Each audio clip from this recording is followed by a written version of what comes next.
आज सुबह से ही बहुत सारी अफवाहें भी चल रही है बाजार में, और हमारे विपक्षियों के द्वारा जो शुरू से ही जिनका मकसद नहीं रहा कि बहाली हो, उनके द्वारा तरह तरह की अफवाहें फैलाई जा रही है ताकि हमें चंदा मिल सके। ये बात सत्य है कि हमारे जितने भी बीएड के साथी हों या चाहे डीएलएड के साथी हों, चाहे एनआईओएस के साथी हों, जो भी व्यक्ति हैं, जो भी अभ्यर्थी हैं, जो बहाली के पक्ष में पूरी तत्परता से हैं, उनका बस एक ही मकसद है कि बहाली कैसे भी पूर्ण हो। इसलिए ना वो 1 रुपया से आर्थिक सहयोग करना चाहते हैं, ना कोई काम उस चीज में देना चाहते किसी चंदा चोर गैंग को। और वो लोग पूरी तरह से इस चीज का इंतजार में हैं कि हमें किसी भी हाल में जो है सो काउंसलिंग का तिथि जारी हो जाए, जिसके कारण हम लोग पूरी तरह से बहाली को पूर्ण करवाएं। तो ऐसा मकसद हमारे सभी बहाली को चाहने वाले अभ्यर्थियों का है। लेकिन चंदा चोर गैंग को इस चीज को लेकर परेशानी हो गया कि जो उसी के बदौलत जी रहे हैं, उनको इस चीज को लेकर परेशानी हो गया कि भाई अब तो जब जैसे ही निकल जाएगा तिथि ओपन काउंसलिंग का, वैसे ही मेरा तो धंधा ही बंद हो जाएगा। तो नए नए पेज शुरू कर दिए लगाने, और सुबह से ही बाजार में एक माहौल गर्म कर दिया कि बहाली पर स्टे लग गई। लेकिन ऐसा कुछ भी नहीं है, कोई स्टे अभी नहीं हुई है। स्टे अगर आए कोई भी लगेगी तो हम खुद आकर आप लोगों को जानकारी देंगे। इसलिए, और दूसरी बात आप सभी समझें कि किसी भी विपक्षी लोगों को आप लोग प्लीज, ये रिक्वेस्ट है, प्रतिक्रिया नहीं दें। किसी भी विपक्षी लोगों को जो भी अगर बहाली से संबंधित गलत बात पोस्ट करता है, ना उसको अप्रूवल दे कोई भी ग्रुप जो बहाली चाहते हैं, और ना ही कोई भी उसको गाली दे, ना कोई उसके पोस्ट को शेयर करे, ना ही उससे कोई बात करे। क्योंकि बात करके और उसके बारे में चर्चा करके उसको हम ही लोग आगे बढ़ाते हैं। तो उसके बारे में चर्चा, इसको इग्नोर करें, इतना इग्नोर कर दें कि उसका महत्व शून्य बन जाए। इस चीज को पहले आप लोग इसको पूरी तरह से इसको मतलब एक मजबूती से इस चीज को समझ लीजिए, तो वैसे ही उसका वैल्यू गिरेगा। आज हम लोग सचिवालय गए थे, तो सचिवालय में अब मैं सारा मैटर इसलिए क्लियर कर देता हूं कि आप लोग बार बार तरह तरह का परेशानी में फंसे हैं, बार बार तरह तरह का बात उलझुल जुलझुल पूछ रहे हैं, बार बार फोन कर रहे हैं। तो ये सब चीज को लेकर मैं आप लोगों को बताना चाहता हूं कि आखिर मैटर क्या है और क्यों अभी तक काउंसलिंग का तिथि जारी नहीं हुआ है। तो साथियों, ऐसा है कि एक ब्लाइंड वाला केस है, ठीक है। तो ब्लाइंड वाला केस आज का नहीं है, बहुत पहले का ही केस है, जिसमें ये पहले का भी जितने भी बहाली हैं उस पर हुआ है क्या कि 4% जो है सो उस दिव्यांग के लिए जो है सो 4% दिव्यांग के लिए सीट जो है सो चाहिए। तो वो सारे बहाली पर किया गया है कि ना कोई नियोजन शुरू हो सकता है, ना कोई नियोजन अंत हो सकता है।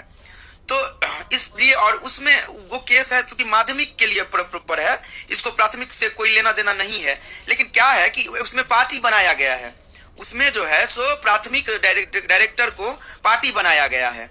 तो क्या होता है कि मान लीजिए, जब समझ लीजिए, ऐसे मैं आपको फॉर एग्जांपल समझाता हूं कि जैसे मैं हूं और कोई मेरा दोस्त है, ठीक है।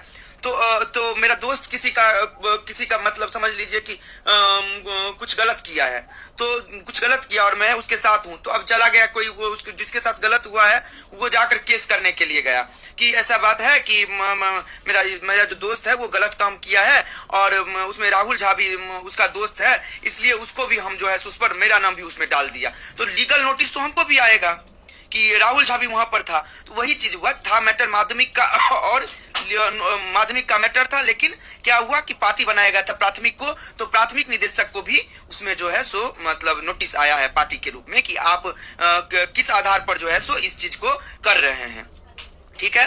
तो यही चीज के कारण उनको नोटिस आया। तो नोटिस तो आया था, तो उस समय में क्या हुआ कि वो ध्यान नहीं दे पाए थे।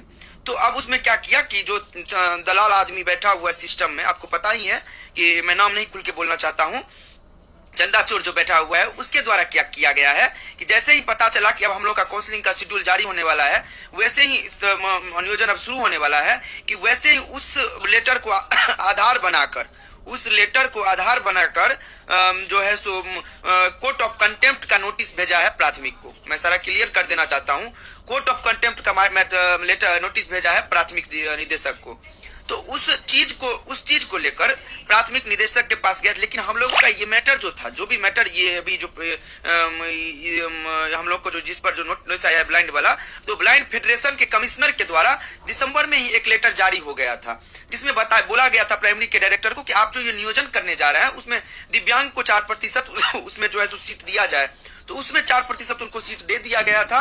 और उसके लिए आप लोगों को ध्यान होगा कि हर जिला में एक अलग रोस्टर भी बना था और हर जिला में जो है 15 दिन का समय दिया गया था और अप्लाई भी करवाया गया था दिव्यांग लोगों के लिए। तो इसलिए हम लोगों को इस मैट्रिक केस से कोई भी परेशानी नहीं है। लेकिन पार्टी है तो नोटिस आया है, तो उसके लिए हमारी टीम जो है सो पूरी तरह से सचिवालय में संपर्क में है और उसके लिए एजी के द्वारा जो है सो एक एसएलपी दायर किया जाएगा, जिसे स्पेशल लीव पेटिशन कहा जाता है। स्पेशल लीव पेटिशन डाल के उसमें जो है उसमें उसके जिस दिन एसएलपी दायर होगा उसी दिन हम लोगों का ओपन कैंप का जो के द्वारा जो काउंसलिंग होगा उसका शेड्यूल जारी हो जाएगा। 3 घंटा में वो सारा शेड्यूल तैयार होकर आप लोगों के समक्ष आ जाएगा और बहुत शॉर्ट शेड्यूल होगा, समझ रहे हैं। 1 सप्ताह 10 दिन के अंदर में काउंसलिंग करवा लिया जाएगा। इसलिए गलत अफवाहों से आप लोग बचने का कोशिश करें, क्योंकि आप लोग अगर गलत अफवाह में पड़िएगा तो फिर परेशानी क्रिएट हो जाएगा। और हम लोगों का एक लक्ष्य है कि विधानसभा का सत्र चलेगा 19 तारीख से, ठीक है। 19 तारीख के अंदर में अगर हमारा प्रक्रिया शुरू नहीं हो जाता है तो आप लोग आंदोलन के लिए भी पूरा तरह से तैयार हो जाइए, ठीक है। क्योंकि हम पूरी तरह से मजबूत हैं, हम सशक्त हैं, हम करने के लिए कुछ भी तैयार है। क्योंकि हमको आप लोग क्यों क्या कहते हैं कि आंदोलन हम लोग किए, हम लोगों को सरकार बहला दी। आप एक बार समझ रहे हैं कि आप जो आंदोलन किए थे, आप अगर आंदोलन नहीं करते, आपको कितना बड़ा गेन आप किए आंदोलन करके, आपको अंदाजा है इसका। आप अगर आंदोलन नहीं करते तो आपकी बहाली 94,000 बहाली रद्द होने वाली थी, जिसे आपने आंदोलन के माध्यम से बचा लिया है। सरकार की हरी झंडी मिल चुकी है, नीतीश जी का खुद हरी झंडी मिल चुकी है कि इस बहाली को पूर्ण करो पूरी पारदर्शिता के साथ। बहाली तो अब होगा ही, कोई भी ऐसा परिस्थिति उत्पन्न नहीं होगा कि बहाली नहीं होगा, ये तो तय है कि बहाली होगा ही। और पूरी तरह से बहाली अपने मूल विज्ञापन पर होगी, ये भी सत्य है, उसे भी कोई नहीं काट सकता है। बहाली अपने पूरे मूल विज्ञापन होगी, क्योंकि आज तक कोई भी बहाली अपने मूल विज्ञापन पर ही हुई है। तो ये भी तय है कि अपने बहाली अपने मूल विज्ञापन होगी। बट ये सत्य है कि जो भी परिस्थिति उत्पन्न हुई है, वो जो भी छोटा मोटा विघ्न बाधा है, उससे हम लोग पूरी तत्परता से लड़ेंगे और उसको हटाने का काम करेंगे। उसके लिए चाहे जो करना होगा हम लोग पूरी तरह से तत्परता से काम करने के लिए तैयार हैं। दूसरी बात कि केस करते हैं कोई भी व्यक्ति बहाली को स्टे करवाने के लिए, कोई भी व्यक्ति बहाली को स्टे करवाने के लिए केस करते हैं, तो जब आप लोगों के कान में पहुंचता है कि बहाली पर स्टे लग गई, तब आप परेशान हो जाते हैं कि बहाली पर स्टे हो गई, बाप रे अब तो बर्बाद हो गए। लेकिन जिस समय किसी ऑथेंटिक व्यक्ति के द्वारा आप लोगों को मतलब बहाली क्या होता है, कोई केस करता है। आज सरकार के भरोसे हम नहीं बैठ सकते हैं कि हम कोई केस कर दिया तो केस करने के बाद जो है सो इस भरोसे नहीं बैठ सकते हैं कि केस कर दिया और सरकार जाके लड़ लेगी और सरकार उसको क्लियर सट आउट कर देगी। उस भरोसे बैठ ही नहीं सकते हैं, क्योंकि सरकार का जो वकील है वो किस तरह से काम करती है वो सब समझते हैं।